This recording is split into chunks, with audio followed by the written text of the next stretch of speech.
দুঃশাসনমুক্ত বাংলাদেশ অর্জনে কানাইঘাট উপজেলার সর্বস্তরের জনতাকে অভিনন্দন ও শুভেচ্ছা জানিয়েছেন ইউকে প্রবাসী ব্রাডফোর্ড সিটি যুবদলের সাধারণ সম্পাদক ও সিলেট মদন মোহন কলেজের সাবেক ছাত্রনেতা মোহাম্মদ জুনেদ চৌধুরী। গতকাল শুক্রবার সুদূর ইউকে থেকে এক ভিডিও বার্তায় তিনি জনতার চোখের মাধ্যমে রাজাগঞ্জ ইউনিয়ন সহ উপজেলাবাসীকে এ শুভেচ্ছা জানিয়েছেন।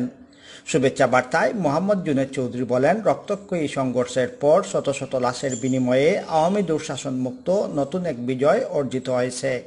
এ বিজয় অর্জনে ছাত্র জনতার পাশাপাশি প্রবাসী বাংলাদেশিদের ভূমিকাও ছিল অপরিসীম। তাই এখন সবাই কাঁধে কাঁধ মিলিয়ে বাংলাদেশকে এগিয়ে নিতে হবে। সম্মানিত দেশবাসী, আসসালামু আলাইকুম। আপনারা সকলে জানেন, গত 14-15 জুলাই থেকে রক্তক্ষয়ী সংঘর্ষের মধ্য দিয়ে হাজারো ছাত্র জনতার প্রাণের বিনিময়ে আমরা দ্বিতীয় স্বাধীনতা লাভ করেছি। তাই এই স্বাধীনতা রক্ষা করার জন্য সবাইকে একসাথে কাজ করতে হবে।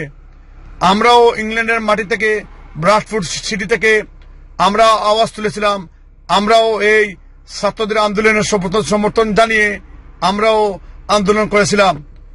তাই সকলের প্রচেষ্টায়, স্পেশালি ছাত্র জনতার প্রাণের বিনিময়ে এই ফ্যাসিস্ট, এই সেকুলারিজম সরকার পতন হয়েছে এবং এই শেখ হাসিনা পালিয়ে গিয়েছে।